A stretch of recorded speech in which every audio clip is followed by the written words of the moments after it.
പഹൽഗാമിൽ നടന്നതൊന്നും India അത്ര പെട്ടെന്ന് മറക്കുന്ന ഒന്നല്ല. പൂട്ടുകളിട്ട് പൂട്ടി വലിഞ്ഞു മുറുക്കി പാകിസ്ഥാനെ ഇന്ത്യ പൂട്ടും. നിലവിൽ ഇന്ത്യ പാകിസ്ഥാനിൽ നിന്നുള്ള ഇറക്കുമതി നിരോധിച്ചുവെന്ന വിവരമാണ് പുറത്തുവരുന്നത്. 2023 വിദേശ വ്യാപാര നയത്തിൽ ഭേദഗതി വരുത്തിക്കൊണ്ടാണ് ഈ തീരുമാനം.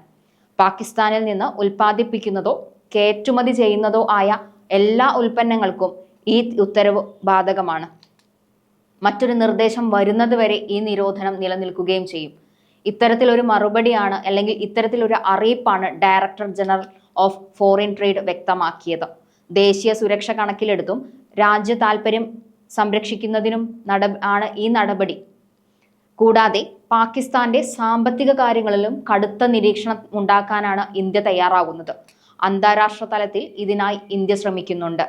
IMF-നോടും ലോകബാങ്കിനോടും ആവശ്യങ്ങൾ അറിയിക്കുകയാണ് ഭരണകൂടം ഉദ്ദേശിക്കുന്നത്. തീവ്രവാദ പ്രവർത്തനങ്ങൾക്കായി പണം ഉപയോഗിക്കുന്നുവെന്ന ആരോപണത്തിൽ ഫിനാൻഷ്യൽ ആക്ഷൻ ടാസ്ക് ഫോഴ്സ് FATF-നോട് പാകിസ്ഥാനെ വീണ്ടും ഗ്രേ പട്ടികയിൽ ഉൾപ്പെടുത്താനും ആവശ്യപ്പെട്ടേക്കുമെന്നാണ് റിപ്പോർട്ടുകൾ. ഇന്ത്യയുടെ വിയോജിപ്പുകൾ മാത്രമല്ല പാകിസ്ഥാൻ നേരിടുന്നത്. യൂറോപ്യൻ രാജ്യങ്ങളും മുഖം തിരിക്കുകയാണ് പാകിസ്ഥാനോട്. Lufthansa, British Airways, Suez, air France, ഇറ്റലിയുടെ ITA, പോളണ്ടിന്റെ ലോട്ട് തുടങ്ങിയ വിമാന കമ്പനികൾ കഴിഞ്ഞ 2 ദിവസമായി പാക് പാത ഒഴിവാക്കിയാണ് സർവീസ് നടത്തുന്നതെന്നും വാർത്തകളുണ്ട്. പാക് പാത ഒഴിവാക്കുന്നതോടെ വിമാനങ്ങൾക്ക് ഇന്ത്യയിലെത്താൻ ഏതാണ്ട് 1 മണിക്കൂറിലധികം പറക്കേണ്ടി വരുമെന്നും കണക്കുകളുണ്ട്. ഇത്തരത്തിൽ ഒരു പ്രതിഷേധവുമായാണ് യൂറോപ്യൻ രാജ്യങ്ങൾ രംഗത്തെത്തിയത്.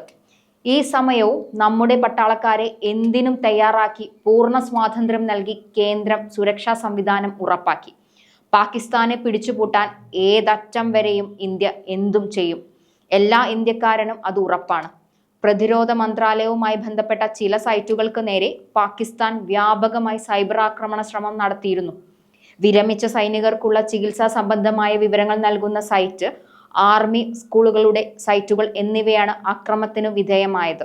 കഴിഞ്ഞ ആഴ്ച ഇത്തരത്തിലുള്ള പ്രവർത്തനം നടത്തിയതിന് പിന്നാലെ സുരക്ഷ ശക്തമാക്കിയിരുന്നു.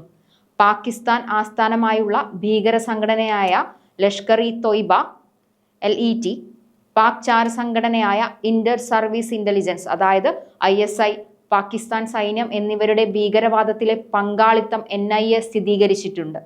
നാടുകടത്തിയും നയതന്ത്ര വഴികൾ സ്വീകരിച്ചും പാകിസ്ഥാനോട് ചെറുത്തു നിൽക്കുകയാണ് ഇന്ത്യ. വെടിനിർത്തൽ കരാറുകൾ ലംഘിക്കുന്നതിനു പിന്നിലെ പാകിസ്ഥാന്റെ ദുരുദ്ദേശം എന്താവും? കണ്ടറിയാം.